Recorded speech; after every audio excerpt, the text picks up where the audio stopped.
Hello बच्चों, नमस्कार। मैं आप लोगों का बायोलॉजी टीचर संकल्प त्रिपाठी आपके अपने प्यारे ऑनलाइन प्लेटफॉर्म विद्याकुल में सभी का हार्दिक स्वागत करता हूं। प्यारे बच्चों, आप लोग 10वीं से 11वीं में पहुंच चुके होंगे, तो आज हम उन चैप्टर की उन चीजों की चर्चा करने वाले हैं जो चीजें आपकी 10वीं में भी थी और 11वीं में भी आपको लगातार काम देने वाली हैं और बहुत इंपॉर्टेंट चीजों की बात करेंगे। तो उसी कड़ी पे हम लोग आज बात करने वाले हैं श्वसन तंत्र यानी कि रेस्पिरेटरी सिस्टम यानी कि ह्यूमन मानव के श्वसन तंत्र की बात करने वाले हैं। प्यारे बच्चों, इस पे कौन-कौन से अंग पाए जाते हैं, कौन-कौन से अंगों का क्या काम होता है, श्वसन कितने प्रकार के होते हैं, इन चीजों को एक बार ये वन शॉट पे देखते हैं। तो प्यारे बच्चों, स्क्रीन पे आप लोग ध्यान से देखिएगा। चलिए शुरुआत करते हैं बिना किसी देरी के। तो सबसे पहले आप लोगों को दिमाग में आता होगा कि श्वसन होता क्या है। श्वसन होता क्या है? तो श्वसन क्या है? तो श्वसन एक ऐसा प्रक्रम है जिसके अंतर्गत क्या होता है, कार्बनिक पदार्थों का ऑक्सीकरण होता है और क्या होता है, उसके फलस्वरूप यानी कि कार्बनिक पदार्थों के ऑक्सीकरण के फलस्वरूप ऊर्जा का निर्माण होता है। श्वसन आप लोगों ने पढ़ रखा होगा कि श्वसन एक ऐसा प्रक्रम है जिसमें कार्बनिक पदार्थों के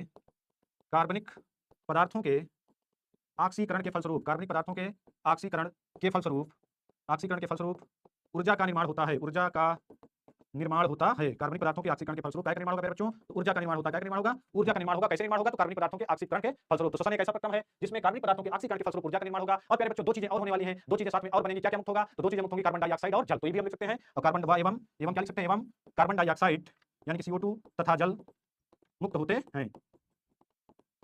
CO2 और जल यानी कि कार्बन डाइऑक्साइड और जल भी क्या होते हैं, इस प्रोसेस में बनते हैं। वो क्या होते हैं? मुक्त होते हैं। कार्बन डाइऑक्साइड को हम लोग क्या कर लेते हैं? बाहर निकाल लेते हैं। जल का भी उपयोग कुछ ना कुछ कर लेते हैं शरीर के अंदर। ये सिस्टम होता है बेटा श्वसन के अंदर। अब इस प्रोसेस को समझते हैं, प्रोसेस होता कैसे, एक बार फिर हम लोग आते हैं मानव श्वसन तंत्र के एक-एक स्ट्रक्चर पे। तो सबसे पहला प्रोसेस क्या होगा? तो सबसे पहला प्रोसेस आपको होता है कि अंतः श्वसन आप करेंगे। जैसे श्वसन की वायु को अंदर ले जाएंगे, तो अंदर ले जाने पर पहले वायु कहां पहुंचेगी? नाक पे पहुंचेगी। और नाक से वायु कहां जाने वाली है? तो नाक से वायु जाएगी वायु नाल पे यानी कि श्वास नाल पे। वायु नाल या श्वास नाल जिसको बोलते हैं ट्रैकिया। और ट्रैकिया के बाद वायु ट्रैकिया के द्वारा फिर वायु कहां पे जाएगी? ग्रसनी पे गई, ग्रसनी से ट्रैकिया पे गई, ट्रैकिया पे जाने के बाद फेफड़ों पे जाएगी। कहां जाएगी प्यारे बच्चों? फेफड़ों पे जाएगी। और फेफड़ों पे वायु पर जाने के बाद फेफड़े पे बहुत सारी कुपिकाएं होती हैं। क्या होती हैं? फेफड़े के अंदर श्वसनी और श्वसनी से श्वसनिकाएं और श्वसनिकाएं से बहुत सारी क्या होती है? कुपिकाएं होती हैं। तो वहां पहुंचेगी, कहां पहुंचेगी? कुपिकाओं में। वायु कहां पहुंचेगी? कुपिकाओं में पहुंचेगी। और कुपिकाओं में पहुंचने के बाद यही वायु कुपिकाओं के द्वारा सिर्फ ऑक्सीजन, यहां से क्या होगा? सिर्फ ऑक्सीजन O2 कहां पहुंचेगा? रक्त में पहुंचेगा। और ऑक्सीजन को ले कौन जाएगा बेटा? तो हीमोग्लोबिन कौन ले जाएगा? हीमोग्लोबिन क्या करेगा? हीमोग्लोबिन क्या करेगा? जो हीमोग्लोबिन रक्त में पाया जाता है, हीमोग्लोबिन क्या करेगा? O2 को ले जाएगा। किसको ले जाएगा? ऑक्सीजन का परिवहन। रक्त में आप लोगों ने पढ़ा रखा होगा हीमोग्लोबिन के बारे में कि एक रंगा पदार्थ होता है, इसका मुख्य काम क्या है? ऑक्सीजन का परिवहन। तो ये क्या करेगा? जब कुपिकाओं में सांस पहुंच जाएगी, कुपिकाओं में वायु पहुंच जाएगी, तो उस वायु से क्या करेगा? उस वायु से रक्त में पाया जाएगा हीमोग्लोबिन, उस वायु से कहां ले जाएगा? ऑक्सीजन को लेकर जाएगा। और ऑक्सीजन को प्यारे बच्चों कहां लेकर जाएगा? तो कहां लेकर जाएगा? सारे ऊतकों में लेकर जाएगा। और ऊतकों से यही ऑक्सीजन कहां पहुंचेगी? रुधिर में पहुंचेगी। कहां पहुंचेगी? रुधिर के अंदर पहुंचेगी। कहां पहुंचने वाली है? अरे सॉरी बेटा, ऊतकों से रुधिर वायु कहां पहुंचेगी? तो ऊतकों से ये वायु रुधिर के ही द्वारा कहां पहुंचेगी? कोशिका में। कहां पहुंचेगी? कोशिका में। कहां पहुंच रही है? कोशिका में। अब कोशिका के अंदर ही भोज्य पदार्थों का क्या होता है? ऑक्सीकरण होता है। कोशिका के अंदर क्या होगा? भोज्य पदार्थों का ऑक्सीकरण। नॉइस, ट्रैकिया, लंग्स, कोशिकाएं होंगी। इसके बाद ब्लड में जाएगी। ब्लड में जाने के बाद कहां पहुंचेगी? ऑक्सीजन से पहुंचेगी। ऑक्सीजन कहां पहुंचेगी? ब्लड के द्वारा ऊतकों में। ऊतकों से कहां पहुंच जाएगी? समस्त कोशिकाओं में पहुंच जाएगी। और कोशिका में पहुंचने के बाद पचे हुए भोजन का ऑक्सीकरण हो जाता है। बेटा आप लोगों ने पढ़ा होगा कि भोजन को पचाना, भोजन को खाने से यानी कि भोजन को पचाने से ऊर्जा मिलती है। तो इससे सिर्फ भोजन को पचाने से ऊर्जा नहीं मिलेगी। आप भोजन करेंगे, भोजन को खाएंगे, खाने से भी ऊर्जा नहीं मिलेगी, पचाएंगे, पचाने से भी ऊर्जा नहीं मिलती। आप लोगों को पता होगा कि भोजन को पचाने के बाद आप उसको क्या बताते हैं? तो वो बन जाता है C6H12O6 यानी कि ग्लूकोज बनता है। भोजन टूटने के बाद, पचने के बाद लास्ट उत्पाद क्या बनता है? ग्लूकोज बनता है C6H12O6। अब जैसे भोजन पचा और पचने के बाद पचे हुए भोजन का अब्जॉर्प्शन यानी कि अवशोषण कहां पे होता है? छोटी आंत में होता है। अब पचा हुआ भोजन यानी कि ग्लूकोज क्या होता है? छोटी आंत के द्वारा एब्जॉर्ब होकर के रुधिर के माध्यम से पूरी कोशिकाओं में पहुंच जाता है। अब मान लीजिए ये कोशिका है, इस कोशिका के अंदर पचा हुआ भोजन रुधिर के माध्यम से पहुंच गया। ग्लूकोज हमारा क्या हुआ? पचा हुआ भोजन। इसके बाद रुधिर के हीमोग्लोबिन ने क्या पहुंचा दिया? कोशिका के अंदर ऑक्सीजन पहुंचा दिया। क्या पहुंचा दिया? ऑक्सीजन। ऊर्जा का निर्माण तभी होगा जब पचे हुए और भोजन और ऑक्सीजन की क्रिया होगी। उस क्रिया को हम बोलते हैं भोजन का दहन या ऑक्सीकरण। अब इस प्रोसेस को हम बोलते हैं ऑक्सीकरण। क्या बोलते हैं? ऑक्सीकरण या भोजन का ऑक्सीकरण बोल सकते हैं, या क्या बोल सकते हैं? भोजन का दहन।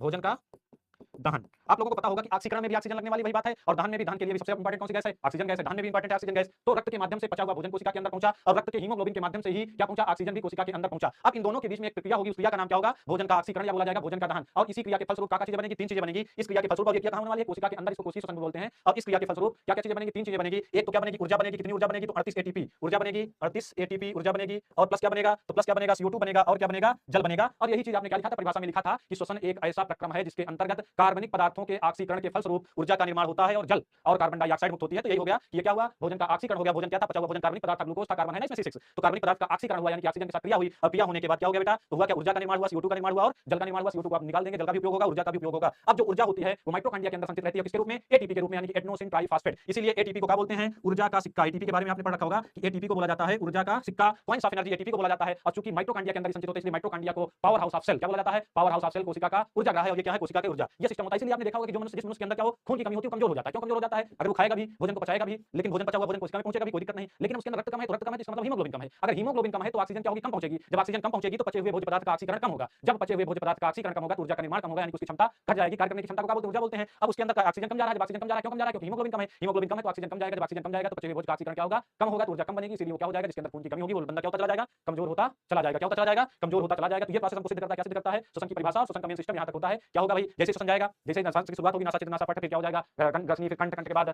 श्वास नली, फिर दाईं श्वसनी, बाईं श्वसनी, फिर श्वसनिकाएं, फिर कुपिकाएं। वही प्रोसेस मैं आपको बताने वाला हूं, जो पता है वो भी आप लोग देख लीजिए, इतना समझ आ गया होगा। आगे चलते हैं, एक बार फिर से मानव के श्वसन तंत्र पे देखते हैं जो जगह ये आप लोगों को दिख रहा होगा। सांस सबसे पहले इंटर कहां करती है? श्वास सबसे पहले इंटर करेगी कहां पे? यहाँ पे। अच्छा, एक चीज और आपने सुना होगा कि हम लोग क्या लेते हैं, हम लोग लेते क्या हैं, तो आप लोगों ने पढ़ा होगा कि हम लोग क्या लेते हैं, ऑक्सीजन गैस खींचते हैं। भाई हमारे नोज पे, हमारे नाक पे कोई फिल्टर तो लगा नहीं कि ऑक्सीजन गैस खींचने और कोई गैस ना खींच ले, तो हम लोग जो लेते हैं वायुमंडल में जो भी गैसें होती है वो लेते हैं। अगर एक अनुपात देखा जाए तो वायुमंडल में 21% ऑक्सीजन है, 0.03% कार्बन डाइऑक्साइड है, 78% नाइट्रोजन है। ये सारी चीजें हम क्या कर लेते हैं, खींच ले जाते हैं। ये सारी चीजें खींच ले जाएंगे, लेकिन जब कुपिकाओं में पहुंच जाएंगे तो कुपिका में पहुंचने के बाद हीमोग्लोबिन और प्लस ऑक्सीजन ये बनाएगा HbO2 बनाएगा और क्या करेगा, हीमोग्लोबिन को लेकर जाएगा। हीमोग्लोबिन क्या करेगा, ऑक्सीजन को लेकर जाएगा। बाकी सारे क्या होंगे, बाकी सारे फिर क्या हो जाएंगे, रिटर्न चली जाएंगी। तो यहाँ से सारी गैसें जाएंगी। सबसे पहले कहां जाएंगी, नासाचित्र और नासापथ। नासापथ की एक खास बात होती है, दो चीजें होती हैं, एक इसमें बाल पाए जाते हैं, दूसरा इसमें क्या पाए जाते हैं, श्लेष्म ग्रंथियां पाई जाती हैं। बाल क्या करते हैं, तो बाल में धूल के कारण बैक्टीरिया चिपक जाते हैं, फिल्टर करने का काम करते हैं वायु को। श्लेष्म ग्रंथियां पाई जाती हैं, श्लेष्म ग्रंथियों में भी क्या होता है, वो फिल्टरिंग का काम करती है। फिल्टरिंग के साथ साथ उनसे श्लेष्म का स्राव होता है। वो श्लेष्म क्या करता है, वायु को ठंडा बनाता है। भाई वायु अगर गर्म है, मान लीजिए गर्मी है, लू चल रही, लू वाली वायु हम खींच रहे हैं, लू वाली वायु खींचने से क्या होगा बेटा, तो अंदर हमारे बहुत कोमल अंग है, कुपिकाएं फट सकती हैं। तो यहाँ पे पूरा श्लेष्म ग्रंथियां रहेंगी जो वायु को क्या कर देंगी, ठंडा बना देंगी। ठंडा बनने के बाद कहां जाएगी, यहाँ जाएगी वायु, इसके बाद ग्रसनी पे जाएगी, कंठ पे, ग्रसनी पे। ग्रसनी पे क्या होता है, ग्रसनी वायु और भोजन दोनों का क्या होता है, संयुक्त मार्ग होता है। वहां से वायु भी जाने वाली, वहां से भोजन भी जाता है। वायु और भोजन का संयुक्त मार्ग ग्रसनी है, लेकिन ग्रसनी में एपिग्लॉटिस का ढक्कन होता है। कौन सा ढक्कन होता है, एपिग्लॉटिस का ढक्कन। और एपिग्लॉटिस का जो ढक्कन होता है वो क्या काम करता है कि जब भोजन जाता है तो वायु वाले को बंद कर देता है, जब वायु जाती है तो क्या करता है, भोजन वाले को बंद कर देता है। कभी कभी डिस्टर्ब होता है, कभी मान लीजिए भोजन गलत रास्ते पे जाता है तो छींक या खांसी आती है और क्या हो जाता है, फिर वो श्वास के रास्ते से निकल जाता है। तो एपिग्लॉटिस का ढक्कन इसको वायु को कहां पहुंचा देगा, श्वास नली पर जाएगी वायु। ये है क्या, श्वास नली है, यानी कि ट्रैकिया है, ये श्वास नली,